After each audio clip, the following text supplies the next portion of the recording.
भगवान प्रेम के वश में होते हैं, ज्ञान के वश में। इसलिए भगवान को पाना है तो प्रेम करिए। आप में से कितने लोग भगवान को पाना चाहते हैं? कैसे मिलेंगे भगवान? मैया, ओ मेरी माँ, कैसे मिलेंगे मेरी माँ? करती हो प्रेम भगवान से? कितना? मैया कितना प्रेम करती हो भगवान से? आप कितना प्रेम? हाँ,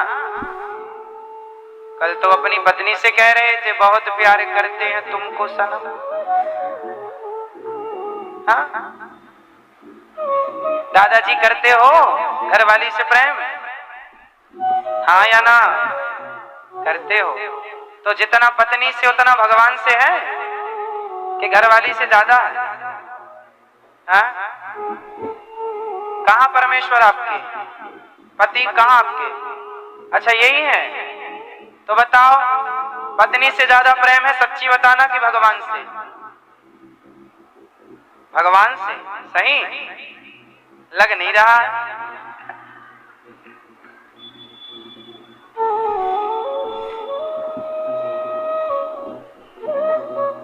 भगवान से ज्यादा प्रेम हो। आप किससे प्रेम ज्यादा करते हैं? अच्छा पत्नी से ज्यादा है, ठीक है। आप जी? दोनों से।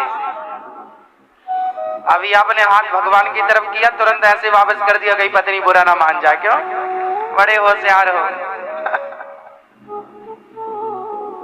बात सही है, घरवाली को भी तो खुश करना पड़ता है और पति को भी खुश करना पड़ेगा, बच्चों को भी खुश रखना पड़ेगा, सबको लेके चलना पड़ेगा।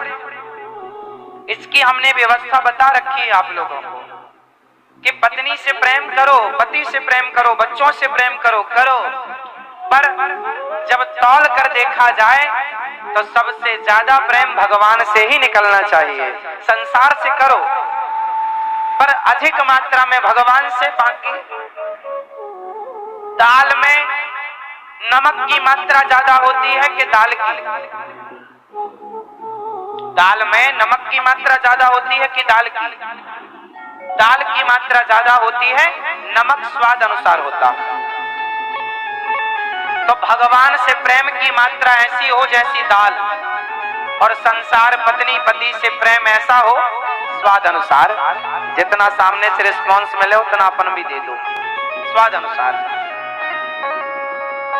अब सामने वाली तुम्हें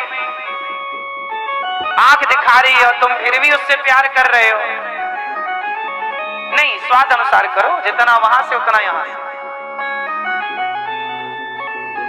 तुम्हारे बच्चे तुम्हें अब बिल्कुल प्यार नहीं करते, आंख दिखाते हैं, फिर भी तुम बेटा बेटा बेटा करते रहते हो। ये नहीं कि जाओ अपने हिमालय के तट में भजन करो, नहीं, मन नहीं छूट रहा तुम्हारा। वहां से बिल्कुल प्यार नहीं और यहां से भरपूर, ये स्वाद अनुसार नहीं। क्यों मेरी माँ? दाल में नमक ही नमक डाल दो, खाने लायक रहेंगी। दादी, बूढ़ी अम्मा, मेरा पोता, मेरी पोती, मेरा बेटा बुढ़ापे में आंखों की पलकें तक सफेद हो गई, फिर भी पोता पोती मेरा। ये देखो जरा। और जब पोतों से पूछो तुम दादी से कितना प्यार करते हो, दादी कल मर जाए कोई फर्क नहीं पड़ता, बुढ़िया कल मर जाए, नहीं, बुढ़िया कल मर जाए, पोते को फर्क नहीं पड़ता, दादी को फर्क, मेरा पोता मेरे बिना खाएगा कैसे, रहेगा कैसे, तुम मरो अच्छे रहेगा, अच्छे से खाएगा। पता नहीं ये मोह माया नहीं छूटती तुम्हारी। जितना प्रेम तुम दुनियादारी से कर रहे हो भगवान से करो मेरी माँ, चक्कर में ना पड़ो। भगवान अपने हैं, मेरे तो गिरधर गोपाल दूसरो ना। ये संसार किसी का कभी था ही नहीं। तुम्हारे बाप दादे मर गए कहते कहते कि ये हमारा। संसार ना तुम्हारे बाप का हुआ, संसार ना तुम्हारा होगा। ये झूठा है, झूठा ही रहेगा। अपना कौन था? मेरे तो गिरधर गोपाल दूसरो ना। इसलिए जितनी दादी अम्मा बैठी हैं ध्यान पूर्वक सुन लो, स्वाद अनुसार नमक हो, संसार से प्रेम जरा हो, भगवान से ज्यादा हो। क्यों मेरी माँ? संसार से मोहब्बत कर भी लोगे, कल रोना पड़ेगा।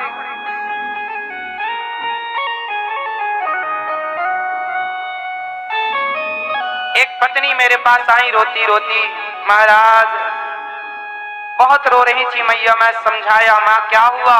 महाराज हमारे पति गुजर गए, भगवान ने हमारे साथ बड़ा गलत कर दिया। क्यों गलत? हम इतनी पूजा पाठ करते थे महाराज, फिर भी हमारे पति चले गए भगवान के घर। अच्छा बताओ, तो पूजा पाठ आप इसलिए करते थे कि तुम्हारे पति अमर हो जाएं? किसी का पति अमर हुआ? किसी के पति अमर हैं? तुम्हारे हो जाएंगे? एक पति मेरे पास आए, महाराज हम भगवान से इतना प्रेम करते थे, हर महीने वृंदावन बिहारी जी का हमारी पत्नी मर गई, तो तुम मंदिर इसलिए जाते थे कि पत्नी अमर हो जाए?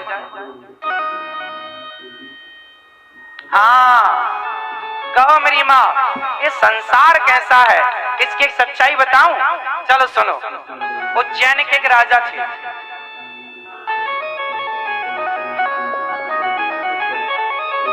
राजा का नाम था भर्तृहरि। ये कहानी आपकी हमारी सबकी हो सकती है। जो दुनिया से ज्यादा मोहब्बत है जिन जिनको, वो ध्यान से सुने इस कथा को। मैया ध्यान दो मेरी माँ, सो रही हो तो जाग जाओ।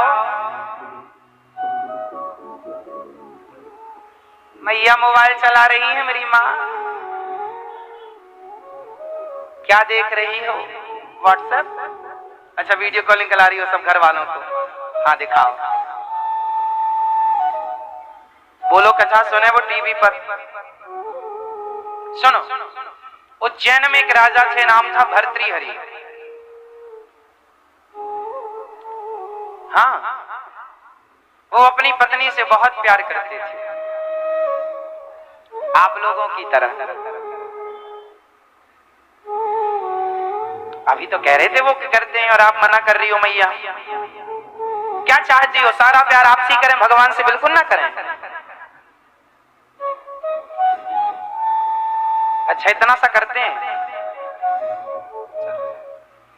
एक भर्तृहरि नाम के राजा थे, अपनी पत्नी से बहुत प्यार करते थे। एक दिन उनकी सभा में कोई संत आए। संत के पास एक ऐसा फल आया जिस फल को जो खाएगा अमर हो जाएगा, सदा जवान रहेगा और अमर हो जाएगा। अमर फल आया। संत की तपस्या से किसी देवता ने दिया होगा। तो संत जी बोले मैं अमर होके क्या करूंगा, हमारा जो राजा है बड़ा अच्छा है, यदि ये राजा अमर हो जाएगा तो ऐसा राजा प्रजा की सदा सेवा करने वाला सदा इस देश को मिला रहेगा, बना रहेगा। तो मैं तो संत हूं, मुझे आयु मिल भी जाएगी तो मेरी आयु से मुझे लाभ होगा, समाज को लाभ, इसलिए राजा का अमर होना अच्छा। क्यों जी? अब राजा के पास संत जी गए अकेले में। महाराज मैं आपसे मिलना चाहता हूँ। हाँ हाँ महाराज, मेरे पास एक फल है, जो खाएगा अमर हो जाएगा, मैं चाहता हूँ कि आप खाएं। राजा ने कहा दीजिए। राजा ने संत को प्रणाम किया, संत का सम्मान किया, फल लिया और राजा ने सोचा कि मैं फल खाऊंगा तो मैं अमर हो जाऊंगा, पर मैं तो प्यार अपनी पत्नी से करता हूँ, वो मर जाएगी तो फिर तो मैं जीकर भी क्या करूंगा उसके बिना, इसलिए ये फल मैं अपनी पत्नी को देता हूं। तो वो अपनी पत्नी के पास गए शाम को। अरे भाग्यवान, देखो तुम्हारे लिए क्या लाए, क्या फल।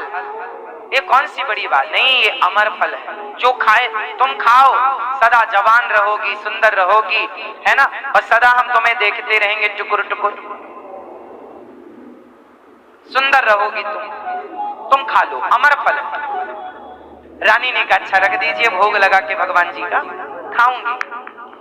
अब राजा तो सवेरे उठ के अपने सेवा में चले गए, राजा राजगद्दी की ओर। अब जो रानी थी उसका चक्कर था सेनापति से। जो राजा का सेनापति था, उस सेनापति से उस रानी का चक्कर था। अब रानी को लगा मैं फल खाती हूं तो मैं अमर हो जाऊंगी, पर मेरे प्राण तो सेनापति में बसते हैं, मैं तो सेनापति को प्यार करती हूँ। यदि वो खाएगा तो सदा जवान रहेगा, सुंदर रहेगा, और मैं उसे टुकुर टुकुर देखती रहूंगी। तो सेनापति आया, बुलाया उसने चुपके से, देखो तुम्हारे लिए क्या है, क्या फल। सेनापति को दे दिया फल, अमर फल। अच्छा, सेनापति का राजा के कमरे में जो झाड़ू पोंछा करने वाली बाई थी, आप हंस क्यों रहे हैं?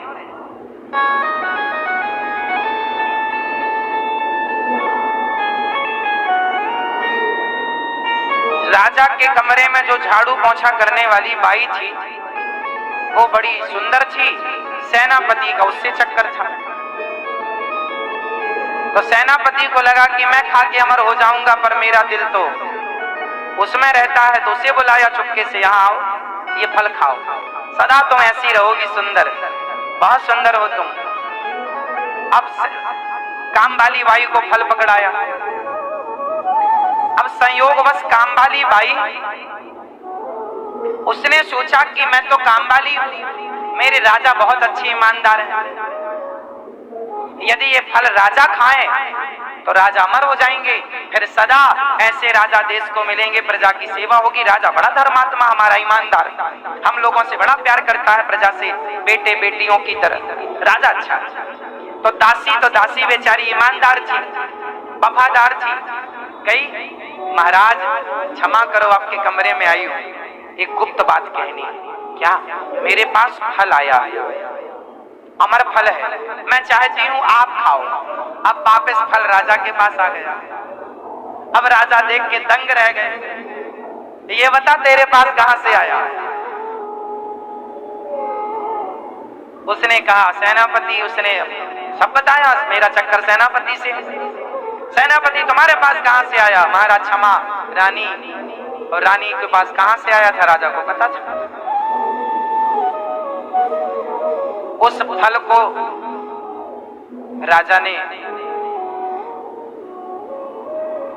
नहीं खाया कि इस फल का हम में से कोई अधिकारी नहीं, कोई अमर हो भी जाए तो ऐसी अमरता का क्या। राजा को वैराग्य हो गया, राजा को वैराग्य हो गया कि जिस संसार को हम अपना समझते हैं, जिस संसार से हम दिल लगाते हैं, उन लोगों का दिल तो कहीं और ही लगा होता है। झूठा घमंड, झूठी माया में हम उलझे रहते हैं। हम सारी जिंदगी मानते हैं कि ये हमारा है, ये हमारा है, ये हमारा है, पर जिसे हम अपना मानते हैं वो हमारे होते ही नहीं है, और जो हमारे होते हैं उन्हें हम अपना मानते ही नहीं है। हमारे तो मेरे तो गिरधर गोपाल। राजा का मन लग गया भगवान में, अपनी सारी सत्ता छोड़कर अपने बेटे को राजा बनाकर, और जंगल में जाके भर्तृहरि ने भगवान का भजन किया और वैराग्य शतक लिखा। वैराग्य के 100 सूत्र लिखे वैराग्य शतक नाम की पुस्तक में भर्तृहरि ने। सिंगार शतक भी लिखा था। जब ये अपनी पत्नी से बड़ा प्रेम करते थे ना, तब सिंगार शतक लिखे थे, सिंगार कैसा होना चाहिए। फिर जब वैराग्य हुआ तो वैराग्य शतक लिखा है, एक पुस्तक है वैराग्य शतक, जो भर्तृहरि राजा ने लिखी। तो वैराग्य, इसलिए हम आप लोगों से कहते हैं संसार अच्छा है। आपकी पत्नी, आपका पति ऐसा नहीं है जैसा कि इस कथा में है, फिर भी संसार से मोहब्बत करना सही नहीं है। हाँ, संसार से व्यवहार हो, संसार से क्या, पत्नी से, पति से, परिवार से अच्छा व्यवहार करो और भगवान से सच्चा प्यार करो, क्योंकि भगवान ही प्रेम के योग्य हैं। सुदामा ने भगवान से प्रेम किया, गोपियों ने भगवान से प्रेम किया। संसार से प्रेम करके भी प्राप्त क्या करोगे, क्या मिलेगा बताओ?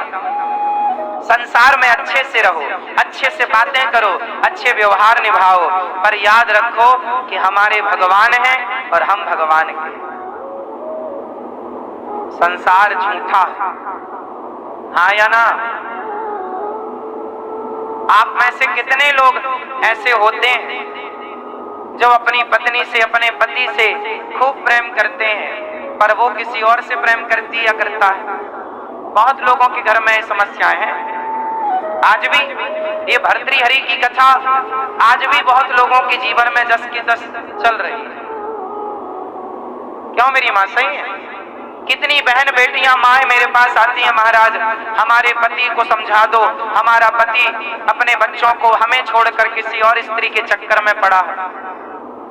कितने पुरुष आते हैं, महाराज हमारी पत्नी किसी और पुरुष के चक्कर में पड़ गई है, तो कहीं पत्नी किसी और के चक्कर में पड़ी, कहीं पति किसी और के चक्कर में। ये सब चक्कर अक्कर इसलिए होता है क्योंकि अज्ञान है। लोगों को लगता है, लोगों को चमड़ी में सुख मिलता है, चमड़ी, भोगों का सुख, वो तो चमड़ी का सुख देखते हैं। चमड़ी का सुख तब तक ही अच्छा लगता है जब तक भक्ति के सुख का स्वाद नहीं मिल गया।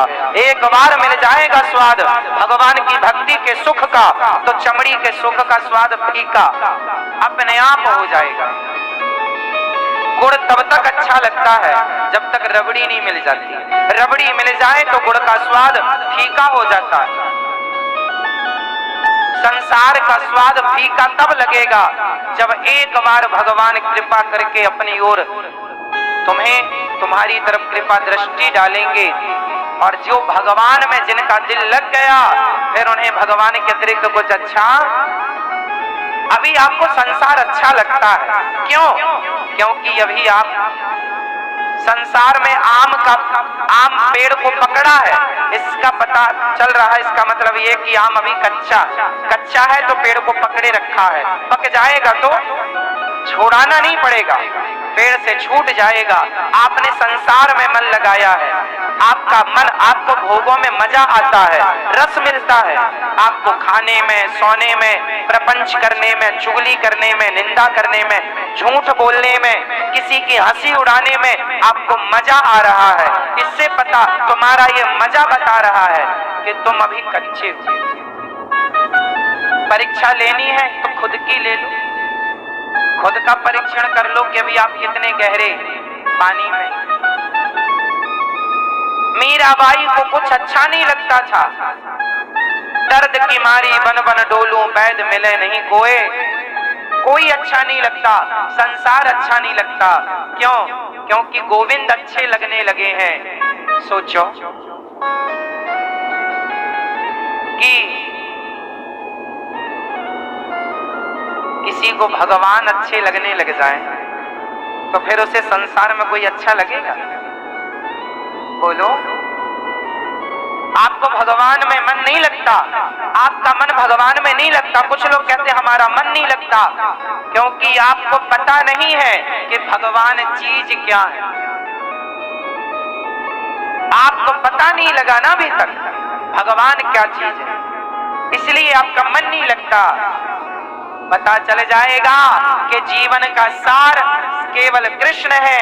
जब ये पता मस्त खोपड़ी में जब ये बात बैठ जाएगी कि संसार नहीं, भगवान अपने हैं, उनके बिना कुछ नहीं है ये संसार, उनकी मर्जी से हो रहा है सब। जब ये तुम्हारी अक्ल आएगी तब तुम्हें उस परमात्मा के सिवा फिर कुछ अच्छा नहीं लगेगा। अभी अच्छा लग रहा है संसार, इसका मतलब अभी कच्चे हो। आम अभी खट्टा है तो आम की खटास बता रही है कि वो अभी कच्चा है। मीठा हो जाएगा तो उसकी मिठास बता देगी कि ये जोर से पक गया है। आपके स्वभाव में खटास है, वो खटास बता रही है। खटास किसकी? गुस्से की खटास, नाक में गुस्सा धरा है। भोगों की खटास, भोगों से अभी तृप्ति नहीं हुई। खाने पीने की खटास, कितना खाया फिर भी इच्छाएं समाप्त नहीं हुई। धन दौलत की खटास, बहुत पा लिया फिर भी अभी इच्छाएं पूरी नहीं हुई। स्वभाव में खटास है। मतलब कच्चे हो। जब स्वभाव में मिठास आएगी, जो है भगवान का है, प्रभु का है, राधा रानी का है, गोविंद का, उन